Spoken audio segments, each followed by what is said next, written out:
right, so this is going to be a two-parter. I filmed this thing thinking I could put it in one video, but it's just too long. So I'm going to split it up into two. This is part one. Part one I'm calling Snowflake pressings. This is where I'm going to share with you some of the pressings that I have that have some issues. And part two is 10 reasons nightmare pressings are negatively impacting the vinyl community. I'm posting them both on the same day, so you don't have to wait to watch the whole thing. Vinyl records are like snowflakes.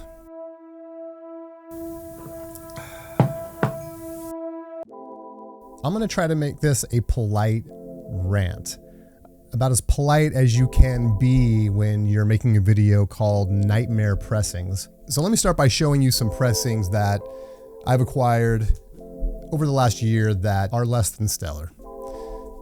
There is a Sun Ra series. I am not sure who pressed these or who the label is on these, but they're $14 a piece. If you find yourself in a record store full of Sun Ra records and you're tempted to grab one of these for 14 bucks, turn and run out the door and thank yourself later, because these things are garbage. I got 4 of them. I only opened 2, so I shouldn't speak up for all 4, but I can't even bring myself to open the last 2. The problem with these are mastering and quality control, both. Atlantis is just a mastering nightmare. It just does not sound good. And it also has some surface noise where there's just a defect that did not get picked up in quality control at the pressing plant. And the same thing goes for Sun Ra Visits Planet Earth.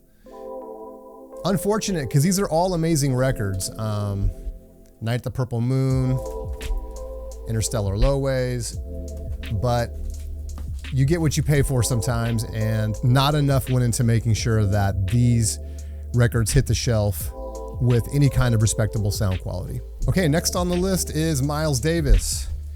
This is a 1973 Japanese press. I've had good luck with the Japanese records that I purchased. I know that the era matters, at least that's what Michael Fremer says. So, but I can't remember what years are the ones that maybe ought to be avoided, or maybe, you know, and it's always going to come down to specific titles. But this is Miles Davis and the Modern Jazz Giants, an amazing record, compilation of tunes. And this one suffers from really bad sibilance, especially on Miles's horn. It makes the whole record unlistenable. It's really bad. I want to do a shootout between this and this, which is the OJC pressing. This one sounds phenomenal. This one has no problems with sibilance that I can detect, no real distortion or anything. If you don't know what sibilance is an audio artifact that occurs oftentimes when you say S's. It can happen during the recording, it can happen during the mastering, and so all of those steps need to go right so that you can minimize the amount of S distortion that you get. But it also occurs in certain instruments. It can happen with high pitches. It can happen when things get louder. In some cases, this can be inherent in the recording because of a mic issue or something in the recording chain. And no matter how good the pressing is, it's still present. A good example of that is this record, The Grateful Dead, Steal Your Face. In this case, it came from the way they mic'd the live show to make this record. Apparently it has something to do with the wall of sound and the number of speakers they had and the way the mics were set up, but you have really, really bad sibilance on Jerry's vocals. And you can hear this no matter how you listen to this record. It's inherent in the recording. And in this case, you have the sort of high-pitched horn sound that is just very distorted, and it's just unlistenable. So the 1973 Japanese pressing, I'm not the only one that's had this issue. I posted my issue on Discogs, and there was someone else that confirmed, yes, their copy has the same problem. So this is one that I would try to avoid. And so, yeah, 1973 Japanese press, Miles Davis and the Modern Jazz Giants. Fortunately, this is a record that's readily available in other ways, so it's not a difficult one to snag. Yeah, definitely don't hesitate to grab the OJC copy of this. All right, so next on the list is Jazz Portraits by Charles Mingus. This was a United Artists pressing. I'll link to all these pressings in the description down below. Although the mastering sounds really good, it has a quality control issue. I got this record sealed, opened it up, cleaned it multiple times, and there is a defect on the first tune which is my favorite tune, Nostalgia in Times Square. And disappointingly, it has an issue where every time there's a revolution, you just hear, especially in the quiet parts. And it's annoying that it's a new record and that wasn't caught, because it's obviously a pressing defect. And it's something that you can see visually. It happens, right? It happens. But the problem is, when it comes to this stuff, is that when it does happen, it can really ruin the experience. Because oftentimes it's more than just, going to Target and picking up a record, or even your local record store. Some of these things you order them online. Mine came from overseas. I got a 30% discount on this at the end of the day. It was just easier than trying to ship it back and all of that stuff. And again, it was sealed. So, I thought it was fair. And this is one of those things where, again, the mastering is really good. So it's going to be totally hit or miss. All right. So the last one I'm going to talk about is the somewhat controversial Ahmad Jamal Trio, The Awakening. As I mentioned in my review, the mastering sounds really good. It's really quiet. It has a nice stereo soundstage. I really have no complaints with this record, but lots of people do. Let me just read some of the reviews on Discogs quickly. Mine is spotless. Did you clean yours? I always wet clean records before playing them. New ones too. Mastering wise, can't compare to an original, but sounds lovely. Quality control is on this one. I can say the mastering is great, but my copy is a little off center. And there's loud cracks and pops, even if clean. So that's not something I experienced. I cleaned mine and I have no surface noise. Bad pressing, came with scuffs and pops. Average, the cover is okay, paper sleeve sucks, pressing okay, nothing amazing. I mean, I get the paper sleeve thing, I don't really, that doesn't bother me. Unless there's permanent damage done by these sleeves, I can replace it. It's not a big deal. Do I wish there was a static free sleeve? Of course, but that's the least of my worries. Beautiful music, terrible mastering and pressing. Various pops and clicks on both sides. Even after an ultrasonic cleaning, sound is muted and instruments lack definition. That's going to be a little bit subjective, obviously. As I said in my review, this is not a massive soundstage, but I think that's fine. I think there's a threshold where too much dynamics can kind of take you out of the experience as well.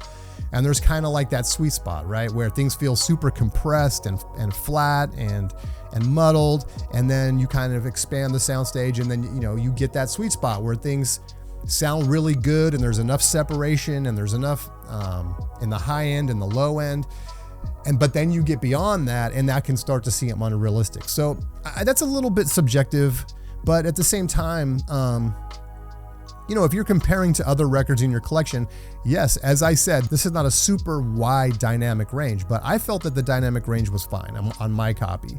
Drums and bass are poorly separated. Everything mushes into one. Just quickly, I can second this. 2 cleaning cycles. So 2 cleaning cycles got rid of most of the pops, and now it's very enjoyable.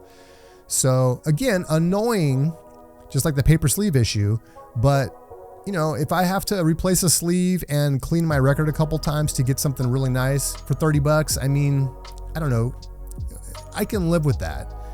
The sound quality is just okay. The piano is well out front, perhaps too much so. My copy needed cleaning, but sounds great. Soundstage and dynamics are great.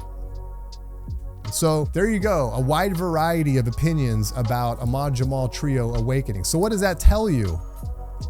This is a snowflake pressing. I'm trying to coin that phrase today, guys. So try to spread the word on that. Snowflake pressing. What is a snowflake pressing? Snowflake pressing means that no 2 records of that pressing are the same. And that should not be the case, right? That's a quality control issue. Even if you said, well, the first records off of the stamper sound really good, and then anything in a high number stamper records are going to sound less good, it shouldn't be that much of a variation. There shouldn't be records getting out of that plant with permanent pops and ticks on them when some of them are coming out very quiet and clean. There shouldn't be an issue with dynamics on one record while another one's dynamics sound really good. So, snowflake pressing. But why? Like, why is that happening? People have been waiting for this record for a long time, and now there's a strong opinion, a large group of people that feel like this was a complete waste of money at $30 and that it's just another one of those throwaway pressings. Yet I had a really good experience. So that sucks for the vinyl community. You know what? Let's end this video on a good note.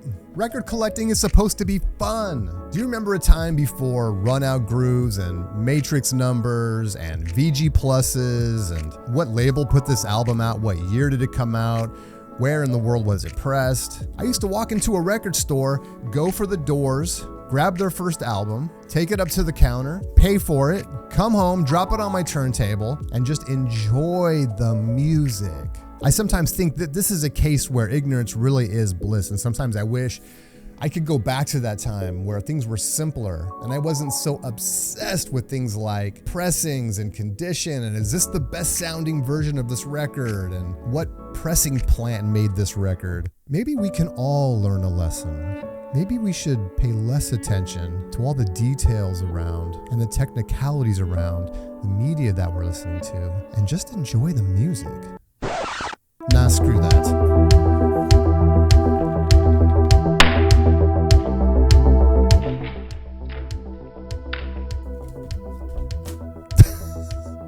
Now I gotta pick all this shit up. That was oddly satisfying. Consider that taken one for the team. Thanks for watching, guys. See you next time.